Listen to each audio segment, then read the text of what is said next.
बिस्मिल्लाहिर्रहमानिर्रहीम। अस्सलामुअलैकुम। International Islamic university Islamabad school Sahiwal campus.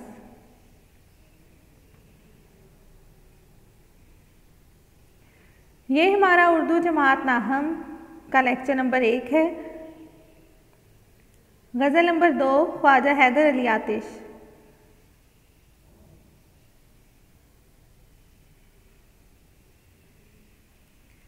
सबक की पढ़ाई शुरू करने से पहले आपके पास उर्दू की किताब, जमात का काम का रजिस्टर और इमदादी अशिया, पेन और मार्कर का होना ज़रूरी है।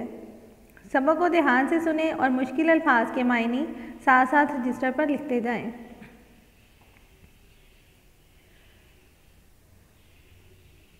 गज़ल नंबर 2 की पढ़ाई करें। सफ़ा 124 खोलें उर्दू की किताब का और जो जो मुश्किल अल्फाज लगे उनको ख़तकशीद कर लें और मौलिमा के साथ पढ़ें।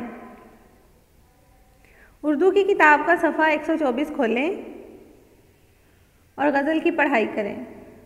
पढ़ाई करने के बाद उर्दू का काम के रजिस्टर पर दिन, तारीख और फहरिस्त लिखें और मुश्किल अल्फाज के मायने लिखें।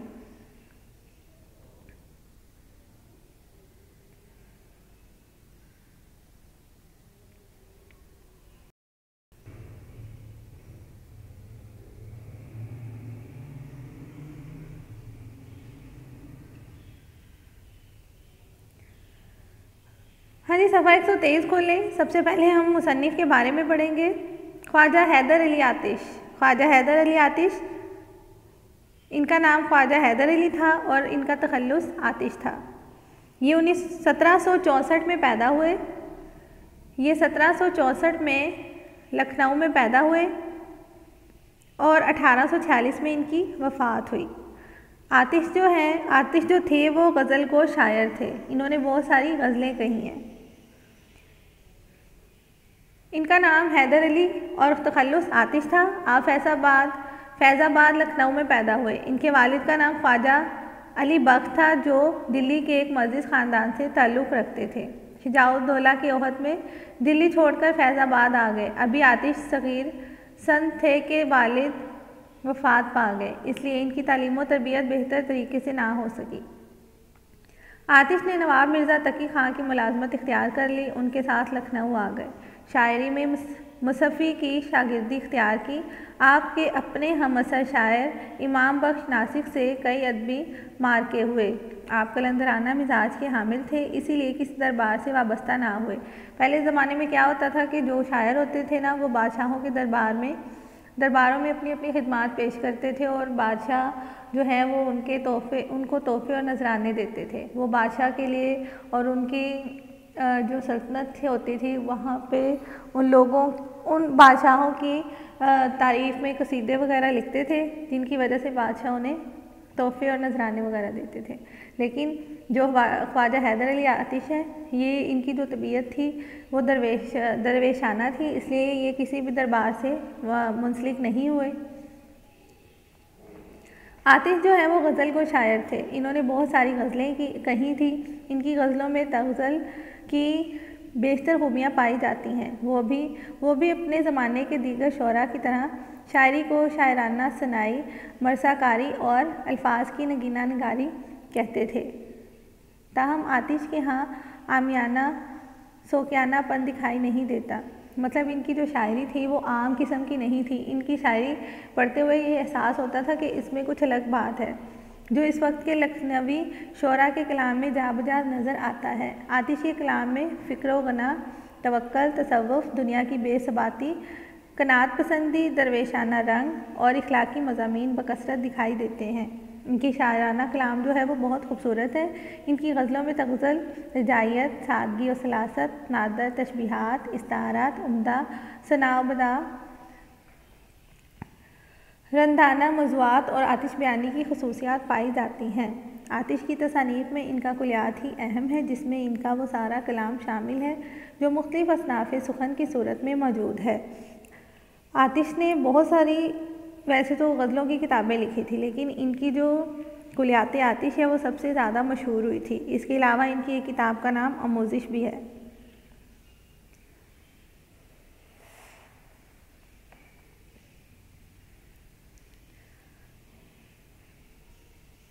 हाँ जी, आज के लेक्चर में हमने पढ़नी है गज़ल नंबर 2, जो कि ख्वाजा हैदर अली आतिश के कलाम में से है। गज़ल क्या है? गज़ल का मायने मैंने आप लोगों को पहले भी बताया हुआ है, अगर किसी को याद हो तो। गज़ल के बारे में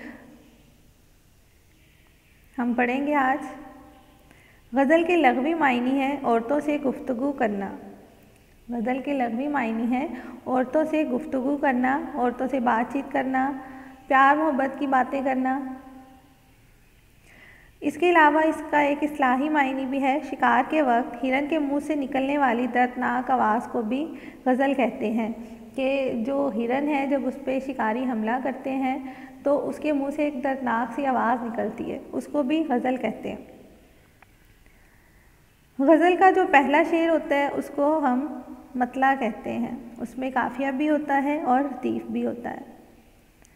रदीफ़ वो लफ्ज़ होता है, वो अल्फाज होते हैं जो बार बार आए किसी भी गज़ल में या शेर में, और काफ़िया वो हम आवाज़ अल्फाज होते हैं। जैसे ये गज़ल का पहला शेर है जो हम पढ़ेंगे। रुख़ ज़ुल्फ़ पर जान खोया क्या, रुख़ ज़ुल्फ़ पर जान खोया क्या, अंधेरे उजाले में रोया क्या। ये ख्वाजा हैदर अली आतिश की गज़ल का पहला शेर है। इसमें काफ़िया भी है, रदीफ़ भी है, तो हम इसको मतला कहेंगे। इस शेर में खोया रोया हम काफ़िया हैं और रदीफ़ क्या है, क्या, क्योंकि दोनों मिसरों में क्या इस्तेमाल हुआ है, इसलिए क्या जो है वो रदीफ़ है और काफ़िया खोया रोया। उसके बाद अगला शेर है। हमेशा लिखे वस्फ़े दंदाने यार, कलम अपना मोती परोया क्या।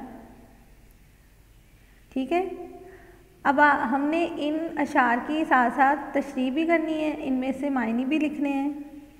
तो गज़ल का जो पहला शेर है, रुख़ ज़ुल्फ़ पर जान खोया का क्या, अंधेरे उजाले में रोया क्या, तो हम इसके पहले मायने लिखेंगे। रुख़ मायने चेहरा, ज़ुल्फ़ बाल, जान खोया क्या, जान कुर्बान करना, रोशनी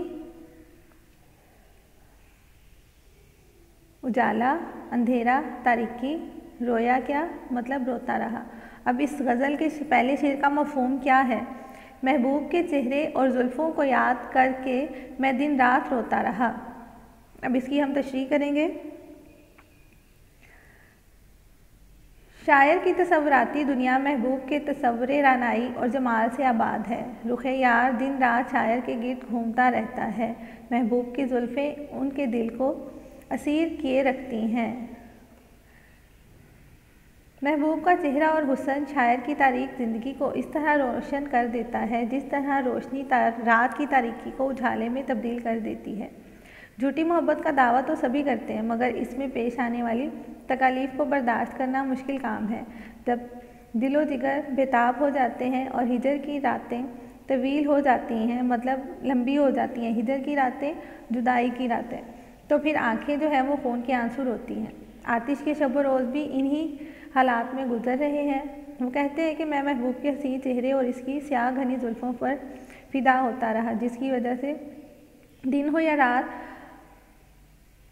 हर वक्त रोना धोना जो है वो कहता है मेरा मुकद्दर बन गया। महबूब से मुलाकात से पहले मेरी ज़िंदगी में इतने गम नहीं थे, मतलब जब से उसको इश्क मोहब्बत हुआ है उससे पहले उसकी ज़िंदगी बहुत अच्छी थी, खुशो खुरम थी, उसको किसी चीज़ की परवाह नहीं होती थी। लेकिन जब से वो मोहब्बत के चक्करों में पड़ा था तो क्या हुआ था, उसको उसका सुकून और चैन जो है वो बर्बाद हो गया था। उसकी ज़िंदगी में जो है वो गमों की भरमार हो गई थी। वो कहते हैं कि अगर मुझे महबूब ना मिल सका, अलबत्ता अगरचा कि मुझे महबूब नहीं मिला, लेकिन क्या है कि रोना धोना जो है वो मेरा मुकद्दर बन गया है। काश कि मेरा महबूब से सामना ही ना हुआ होता, काश कि मुझे उससे मोहब्बत ही ना हुई होती, तो इसके हसीन चेहरे की रोशनी और स्याह जुल्फ़ों का मैं असीर ना हुआ होता, तो बेपनाह मुश्किलातों मुसाइब में ना घिरा होता। गोया ये सब कुछ जो है वो कहता है महबूब के चेहरे और स्याह जुल्फ़ों का असीर होने की वजह से हुआ है। जैसे कि बकौल अहमदपुरी, दिल जिगर थाम कर आज रोते हो क्यों, दिल जिगर थाम कर आज रोते हो क्यों, तुमसे किसने कहा था मोहब्बत करो। ये है हमारे गज़ल के पहले शेर की तशरीह। आपने इसी तरह बाकी अशार की एक एक करके उनके मायने लिखने हैं और मफ़हूम लिखना है और उसके बाद उसकी तशरीह करनी है। ठीक है, उसके बाद दूसरा शेर है गज़ल का, हमेशा लिखे वस्फ़े दंदाने यार, हमेशा लिखे वस्फ़े दंदाने यार, कलम अपना मोती परोया क्या। वस्फ़ का मतलब होता है तारीफ़, दंदान, दंदाने यार, दंदान का मायने होता है दांत, दंदाने यार महबूब के दांत।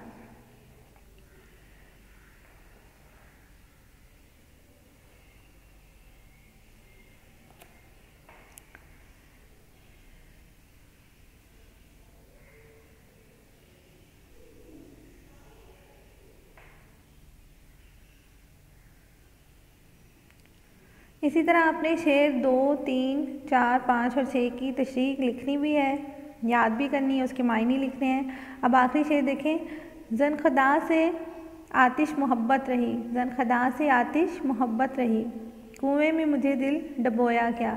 अब इसमें आतिश जो है वहाँ इस शेर में अपना तखल्लुस इस्तेमाल कर रहे हैं। गज़ल का वो शेर जिसमें शायर ने अपना तखल्लुस इस्तेमाल किया हो उसको क्या कहते हैं, मैंने बताया हुआ है पहले सबको कि गज़ल का आखिरी शेर जिसमें शायर अपना तखल्लुस इस्तेमाल करे उसे हम मक्ता कहते हैं। गज़ल के आखिरी शेर को मक्ता कहते हैं, पहले को मतला कहते हैं और आखिरी को मक्ता कहते हैं। आपने इसी तरह तमाम अशार की तशरीह करनी है, मायने लिखने हैं और इनको याद करना है। ठीक है, उसके बाद इसकी मश्क पे आ जाए। मश्क पे एक जो है वो सवालात के जवाबात है। मश्क 2 मंदरजा झैल तराकीब के मायने लिखने हैं। इसमें एक आपको सवाल 4 में बताया हुआ है, दर्ज झैल शेर में मौजूद तशबीह के बारे में अपने उस्ताद से आगाही हासिल करें। तशबीह दंदाने यार जैसे इस शेर में लिखा हुआ है, आखिरी शेर में दूसरे वाले शेर में गज़ल के लिखा हुआ है कि हमेशा लिखे वस्फ़े दंदाने यार, कलम अपना मोती परोया क्या। अब यहाँ पे उन्होंने कहा है तशबीह क्या है। तशबीह का लफ्ज़ शुबा से निकला है जिसके मायने मुमासलत के हैं। तशबीह के लफ्ज़ी मायने हैं एक चीज़ को दूसरी चीज़ की मानद करार देना। जैसे शेरी मिसाल है इसकी कि ज़िंदगी है या तूफ़ान, ज़िंदगी है या कोई तूफ़ान है, ज़िंदगी है या कोई तूफ़ान है, हम तो इस जीने के हाथों मर चले। ठीक है, अब इसमें शायर ने क्या कहा है कि जो ज़िंदगी की मुश्किलात हैं या मुसीबतें हैं उनको तूफ़ान से तशबीह दी है। इसी तरह हमने यहाँ पे इसकी शेरी मिसाल ली है, नसरी मिसाल, जैसे रुखसार फूल की मानिंद है। ठीक है, और बच्चा चाँद की तरह खूबसूरत है। अक्सर माएँ कहती हैं ना कि मेरा बच्चा तो चाँद की तरह खूबसूरत है। चाँद जो है उसको हम खूबसूरती की अलामत जानते हैं, इसी तरह बच्चे की जो खूबसूरती है उसको चाँद की मानिंद करार दिया है, उसको हमने चाँद से तशबीह दी है।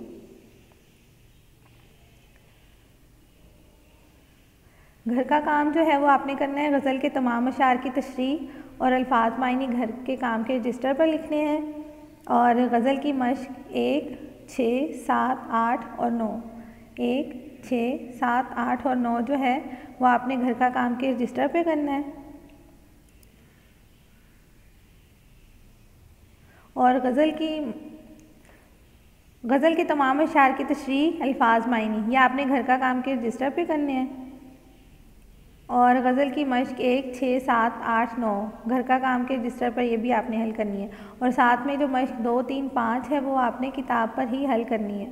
ठीक है, अल्फाज मायनी और अशार की तशरीह ये आपने करनी है जमात का काम के रजिस्टर पे हल, और बाकी मश्क जो है वो आपने घर का काम के रजिस्टर पे हल करनी है। यहाँ पे हमारी गज़ल नंबर 2 जो है वो इख्तिताम पज़ीर होती है। अगले लेक्चर के लिए अल्लाह हाफिज़।